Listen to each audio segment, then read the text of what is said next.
Hi guys, good evening sa inyong lahat and welcome to Lilian Herbert Channel. So ngayon guys ay pupunta tayo ng McDonald's at bibili ako ng aking pang dinner kasi hindi ako nagluto ng dinner ngayon guys kasi nag dinner out silang lahat.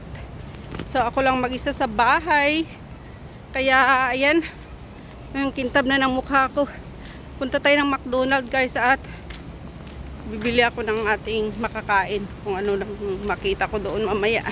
Tingnan natin. So, ayun guys.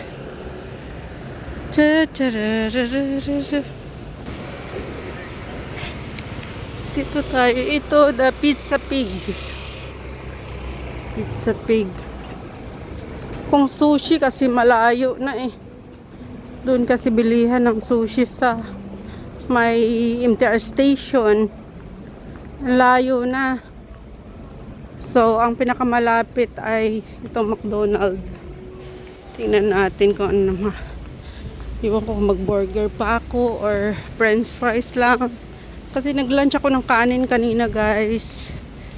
At saka yung ulam ko, yung tirang munggo kahapon at saka egg. Nag-fry ako ng egg. So, yun ang ulam ko kanina. Yan, ang oras na ako nag-lunch, alas 2. Pasado na. Kaya, yan, parang busog pa ako. So, yan, malapit na tayo sa McDonald's. Guys, malapit na tayo sa McDonald's, guys. Thank you so much for watching. And, hindi ko na i-video ang pagbili ko. Bali, i-live ko na lang mamaya, guys. Guys, dito na tayo sa McDonald's. Ayan, 49, 39, 49. Ay, kung ano pa. Ayan, dito na tayo sa McDonald's. Bye guys.